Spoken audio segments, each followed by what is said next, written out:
नमस्कार किसान भाइयों, स्वागत है आप सभी का आपके अपने YouTube चैनल किसानों की पाठशाला में।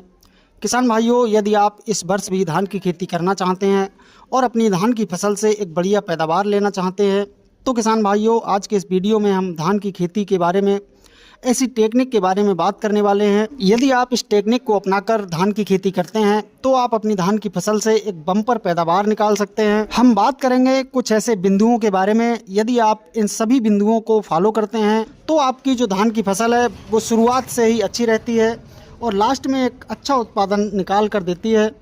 साथ ही कौन सी टॉप वैरायटियाँ हैं इसके बारे में भी हम डिटेल में बात करेंगे, तो आप वीडियो को लास्ट तक ज़रूर देखें जिससे कि आप भी अपनी धान की फसल से एक बढ़िया पैदावार ले सकें। किसान भाइयों, धान की जो पैदावार है वो केवल वैरायटी पर निर्भर नहीं करती है।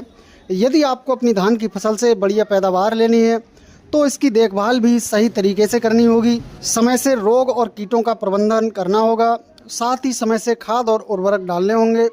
तो सबसे पहले किसान भाइयों हम बात कर लेते हैं कि हमें धान की फसल से बढ़िया पैदावार लेने के लिए क्या क्या सावधानियां रखनी चाहिए, क्या क्या कार्य समय पर करने चाहिए। तो सबसे पहला तो किसान भाइयों आपको नर्सरी समय पर और सही तरीके से डालनी है, जिससे कि नर्सरी सही समय पर ट्रांसप्लांटिंग के लिए तैयार हो जाए। और किसान भाइयों जब नर्सरी 25 से 28 दिन के आसपास की हो जाए तो उसकी हमें समय पर रोपाई कर देनी चाहिए, क्योंकि सही समय पर रोपाई करने से प्रति पौधे कल्लों की संख्या ज़्यादा बनती है, पौधों में टेयरिंग ज़्यादा होती है और फसल स्वस्थ एवं हरी भरी होकर बर्बाद करती है। दूसरा किसान भाइयों, धान की रोपाई करने के बाद पहले खाद को जल्दी यानी सही समय पर लगाना है।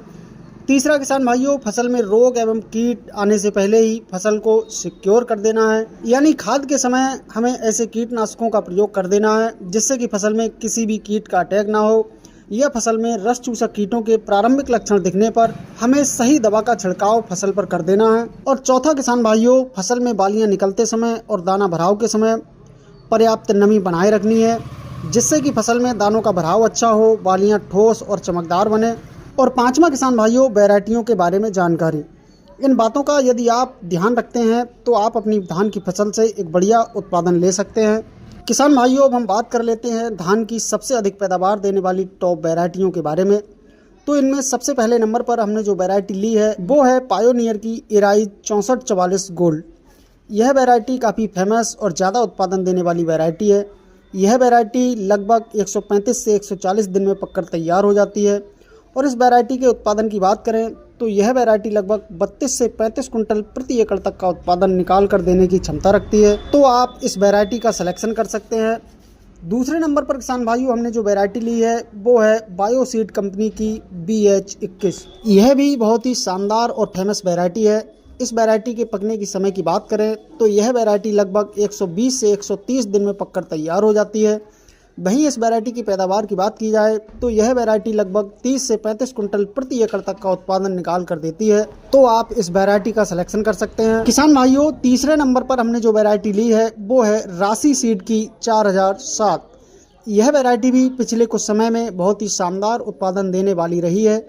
इस वैरायटी के पकने की समय की बात करें तो यह वैरायटी लगभग 120 से 125 दिन में पककर तैयार हो जाती है। इस वैरायटी के उत्पादन की बात करें तो यह वैरायटी लगभग 30 से 35 कुंटल प्रति एकड़ तक का उत्पादन निकाल कर देती है। तो आप इस वैरायटी का भी सिलेक्शन कर सकते हैं। तो किसान भाइयों ये तीनों वैरायटियां बहुत ही शानदार उत्पादन देने वाली हैं। इनमें से आप किसी भी वैरायटी का सिलेक्शन कर सकते हैं। तो किसान भाइयों आप इन सभी बातों का ध्यान रखते हुए धान की खेती करते हैं तो आप निश्चित ही अपनी धान की फसल से एक बढ़िया पैदावार ले सकते हैं।